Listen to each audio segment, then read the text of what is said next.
Baik, dalam masalah ini tidak boleh mengganggu tetangga, menyakiti mereka dan semua yang semakna dengan itu.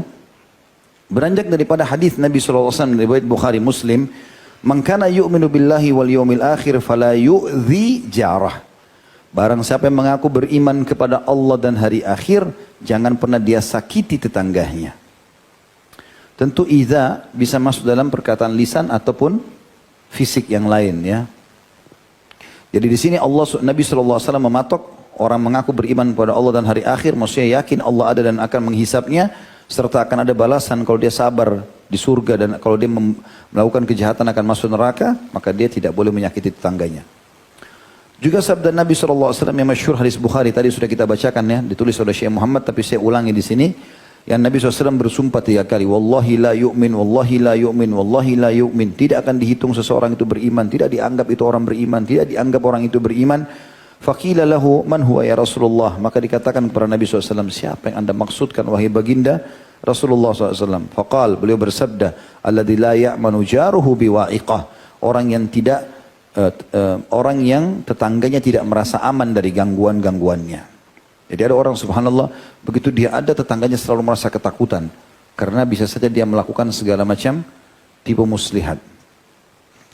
Kemudian dalil yang ketiga, kata Nabi SAW, termasuk tanda-tanda hari kiamat adalah la taqumus sa'ah hatta yaqtulur rajulu jarahu wa akhahu wa abah. Tidak akan terjadi kiamat sampai seseorang itu membunuh tetangganya, saudara kandungnya dan ayahnya. Disebutkan oleh Albani dalam silsilah hadis sahihah nomor 3185 dengan sanad hasan. Artinya sangat mustahil ya, orang membunuh ayahnya, membunuh saudara kandungnya. Maka begitu juga tetangga. Dan ini yang dimasukkan oleh Nabi SAW di zaman wahyu turun, di masa-masa kejayaan Islam, Islam tersebar, nggak ada orang lakukan itu, nggak ada orang bunuh ayahnya, nggak ada orang bunuh tetangganya. Tapi nanti tanda-tanda hari kiamat akan terjadi itu, karena jauhnya mereka dari agama, sampai ayahnya pun, saudara kandungnya pun, tetangganya pun semuanya dibunuh. Juga hadis yang masyhur disebutkan dalam silsilah hadis sahihah di nomor 190, bahwasanya seorang sahabat berkata, inna fulana ya Rasulullah, inna fulana taqumul lail wa tasumun nahar wa taf'al wa tatasaddaq. Sesungguhnya ya Rasulullah, ada seorang wanita di Madinah sibuk dengan sholat malam, puasa di siang hari, selalu melakukan kebaikan dan selalu rutin bersedekah. Wa tu'dhi jiranaha bilisaniha. Tapi sayangnya dia menyakiti tangganya dengan lisannya. Dan ini yang dimasukkan tetangga di sini, bukan umumnya orang. Berarti orang terdekat dia sakiti, apalagi kalau orang yang lain. Qala sallallahu alaihi wasallam, maka Nabi SAW menjawab, la khaira fiha hiya min ahlin nar. Ketahuilah, tidak ada penilaian kebaikan pada wanita itu dan dia pasti termasuk penghuni neraka. Wakila fulana tusallil maktuba wa tusdiq bi athwar wa la tu'dhi ahada. Qala sallallahu alaihi wasallam hiya min ahli jannah. Dan dikatakan bahwasanya ada seorang wanita yang lain, dia cuma sholat 5 waktu saja, nggak disebutin sholat sunnahnya. Jadi sholat 5 waktu. Dia pun bersedekah dengan cuma gandum saja sedikit, karena orang miskin. Tapi dia tidak pernah sakiti siapapun. Maka Nabi SAW mengatakan dia termasuk ahli surga. Juga hadis Nabi SAW yang menyebutkan kepada kita tentang kenikmatan hidup itu, selain di rumah yang luas, tunggangan yang mewah, yang nyaman, ya, juga adanya tetangga yang baik. Di dalam hadis disebutkan dalam silsilah hadis sahihah di halaman di halaman 282, kata Nabi SAW, min sa'adatil mar'il muslim al-maskanul wasi' wal jarus salih wal markabul hani. Artinya termasuk kesempurnaan kebahagiaan seorang muslim. Artinya boleh kita mencari kebahagiaan di 3 hal ini. Beliau mengatakan tempat tinggal yang luas, ya. Jadi akhirnya bisa banyak tamu yang datang, bisa banyak kerabat yang datang, gitu kan. Luang yang luas. Kemudian tetangga yang baik dan juga tunggangan yang layak, ya. Hani itu berarti nyaman. Ya. Ini menandakan juga bahwa seseorang boleh saja, gitu, dia memiliki rumah yang bagus, ya, kemudian kendaraan yang bagus, ya, di lingkungan juga yang bagus, ya, sehingga betul-betul dia nyaman dalam hidup.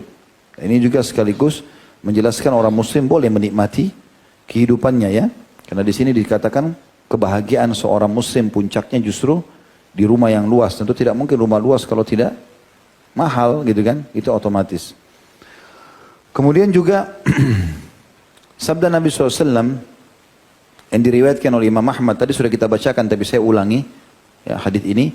Idza sami'ta jiranaka yaqulun qad ahsanta faqad ahsanta wa idza sami'tahum yaqulun qad asa'ta faqad asa'ta. Yang tadi seorang sahabat mengatakan, ya Rasulullah, dari mana tolok ukurnya saya baik atau tidak? Maka kata Nabi SAW, kalau kau dengar tetanggamu mengatakan kau baik, maka pastilah kau baik. Kalau dikatakan kamu buruk, maka pastilah kamu itu buruk. Juga hadis tadi ya, saya ulangi kembali hadis ini karena hadis ini luar biasa gitu loh. Saya pun waktu baca hadis ini sempat merenungi ya, bagaimana Nabi SAW mengatakan, la an yazniya ar-rajulu bi ashri niswatin aisar alaihi min an yazniya bi imra'ati jari. Seseorang berzina dengan 10 wanita lain, yang penting bukan tetangganya, lebih ringan hukumannya daripada dia berzina dengan istri tetangganya. Ini menandakan memang berarti kedudukan tetangga luar biasa. Padahal sama-sama kasusnya zina. Tetapi berarti tidak boleh sama sekali mengganggu tetangga tersebut. Karena ini poin pertama yang kita harus lakukan adalah tidak boleh menyakiti tetangga ya. Wala an yasrika rajulun min asyrati abiyatin aisar alaihi min an yasrika min baiti jari. Dan seseorang mencuri di 10 rumah. Ya. Sebagian ulama hadis mengatakan walaupun 10 rumah itu lebih besar nilainya dan lebih baik, lebih ringan daripada dia curi dari rumah tetangganya. Walaupun cuma 1 rumah dan sedikit juga pengambilannya. Maka ini semua menjelaskan kepada kita tentang ancaman tidak bolehnya seseorang menyakiti tetangga. Mirip dengan hadis ini pernah kita jelaskan di dosa-dosa besar dan ini dinukil oleh Imam Adz-Dzahabi rahimahullah. Ada hadis Bukhari pada saat beliau ditanya anil akbaril kabair, apa itu induknya dosa besar? Jadi yang betul-betul orang sulit sekali untuk bisa ya memperbaikinya karena beratnya dosa itu walaupun dia bisa taubat. Maka beliau bersabda sallallahu alaihi wasallam, antaj'ala lillahi niddan wa huwa khalaqak. Yang paling pertama induk dosa besar, engkau menjadikan sekutu bagi Allah padahal Allah itu yang menciptakanmu. Allah enggak punya partner. Allah itu ahad, samad, gitu kan. Kemudian ditanya, qala thumma ai. Sahabat mengatakan, lalu apa ya Rasulullah? Setelah syirik itu apa? Beliau mengatakan, antaqtula waladaka khasyata ayyat'ama ma'ak. Engkau membunuh anakmu karena takut makan bersamamu.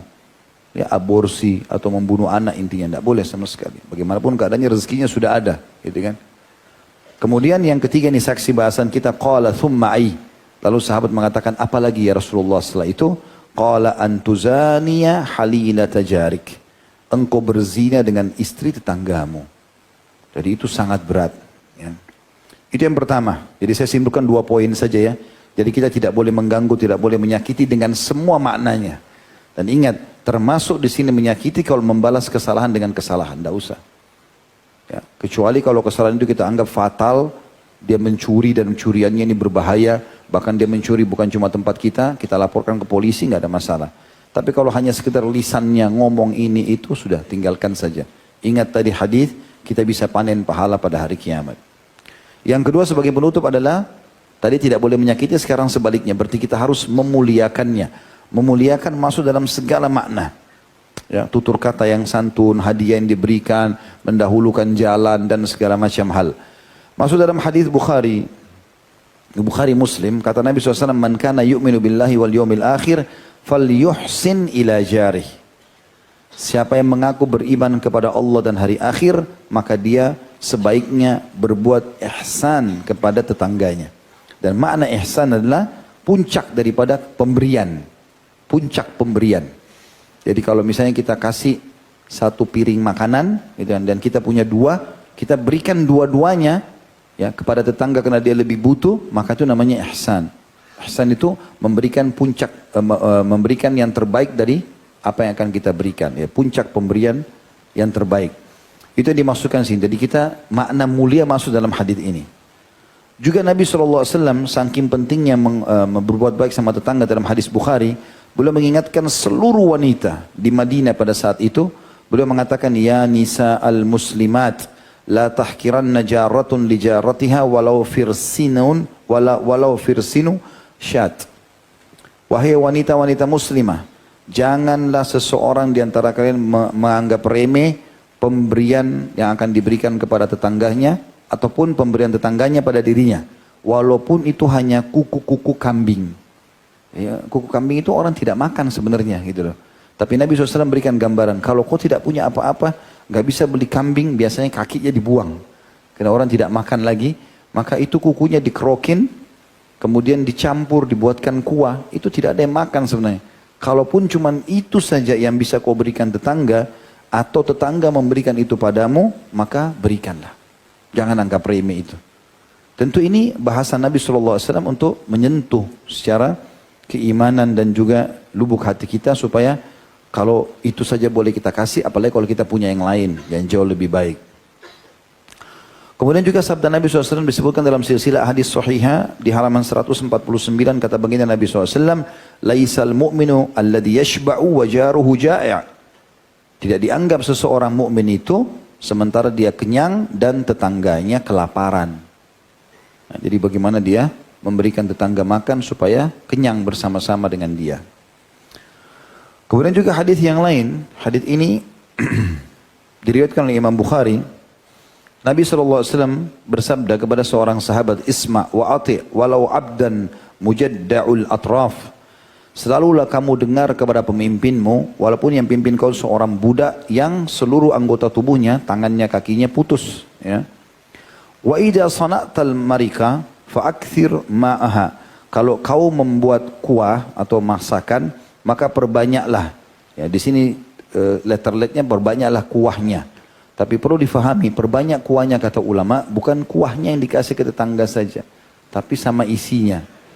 Ya. Karena orang Arab itu kalau mengatakan berikanlah kuahnya kepada orang, maka berarti berikan kuah dan isinya. Ya. Kadang-kadang bahkan dalam syair itu mereka mengatakan berikanlah gelas itu kepadanya, maksudnya gelas dengan isinya. Ya. Jadi bukan dengan kosong. Orang malu kalau dikasih kosong gitu. Maka itu yang dimaksud. Kalau tidak dijelaskan nanti orang anggap remeh. Oh dagingnya kasih aja sedikit, kuahnya banyakin. Nanti kalau kasih tangga kuahnya saja, dagingnya buat kita, bukan itu. Ya. Jadi ini dimaksudkan adalah kalau kau berikan, maka berikanlah atau perbanyaklah masakanmu itu lalu berikan. Tsummanzur ahla baitin min jiranik. Fa'asabahum minhum bima'ruf, fa'asibhum minha bima'ruf. Kemudian lihatlah tetangga-tetanggamu, lalu berikanlah yang terbaik ya dari yang kau hidangkan atau yang kau lakukan itu. Maka ini termasuk ya perintah yang sangat tegas dari Nabi alaihi salatu wassalam. Yang terakhir adalah perkataan Nabi alaihi salatu wassalam kepada Abi Dzar radhiyallahu anhu, beliau mengatakan dalam hadis Bukhari Muslim, ya Aba Dzar, idza tabakhta mirqatan fa'akthiru ma'al mirqah wa ta'ahid atau wa tu'ahid jiranak au aksim fi jiranik au aksim ila jiranik. Yang artinya ya wahai Abi Dzar, kalau kau masak maka perbanyaklah masakanmu dan carilah tetangga-tetanggamu atau bagikanlah kepada tetangga-tetanggamu. Ini hadis Bukhari Muslim. Ini juga mirip dengan sabda Nabi SAW dalam hadis Bukhari kepada Jabir bin Abdullah radhiyallahu anhum ajma'in, sahabat-sahabat Nabi yang mulia, yang saya sudah pernah ceritakan di perang Khandaq, pernah terjadi kelaparan, maka Jabir pun memasak makanan, kemudian terjadilah mujizat Nabi SAW karena setiap kali maraknya disendok maka selalu bertambah atau tidak pernah berkurang. Setiap sobekan gandum disobek maka tidak pernah juga berkurang, selalu bertambah. Lalu setelah semua 1000 orang sahabat makan dari makanan Jabir yang penuh dengan berkah itu, maka Nabi SAW mengatakan kepadanya, wahai Jabir, bagikanlah kepada tetangga-tetanggamu, karena sesungguhnya orang-orang sedang tertimpa kelaparan. Maka kata Jabir, aku pun membagi-bagikan kepada tetanggaku di Madinah. Baik, tinggal satu pertanyaan kecil teman-teman, saya takut lupa. Tetangga ini khilaf di antara ulama. Ada yang mengatakan tetangga itu adalah orang-orang yang terdekat dengan rumahmu. Ada yang mengatakan 40 rumah. Dalam Fathul Bari disebutkan masalah itu. 40 rumah itu maksudnya 40 rumah semua, ke belakang 40 rumah, ke depan 40 rumah, ke belakang 40, kanan 40, kiri 40. Ada yang mengatakan 40 rumah itu maksudnya 10 kanan, 10 kiri, 10 depan, 10 belakang. Khilaf di antara mereka. Tetapi Syekh Albani rahimahullah memberikan jawaban yang bijaksana di sini. Beliau mengatakan hadis-hadis yang menyebutkan tentang jarak dan jumlah tetangga itu umumnya lemah. Ya, maka yang paling benar adalah kita kembalikan kepada tradisi yang ada. Kira-kira dianggap tetangga itu seperti apa. Dan pernah saya sampaikan teman-teman sekalian, Atha bin Abi Rabah menganggap bahkan satu kota itu bisa tetangga. Tetapi orang-orang yang paling berhak kepada kita atau terhadap kita adalah orang yang paling dekat pintunya. Dan itulah yang disebutkan dalam hadis Bukhari ini sebagai penutup, di mana Aisyah mengatakan, ya Rasulullah, aku sudah menyiapkan makanan yang aku ingin bagikan kepada tetanggaku. Siapa yang aku kasih? Kata Nabi SAW, yang paling dekat pintunya dengan rumahmu. Lalu setelah itu, carilah orang yang lebih dekat lagi. Seterusnya begitu. Kalau banyak, alhamdulillah semuanya bisa, sangat bagus. Allah.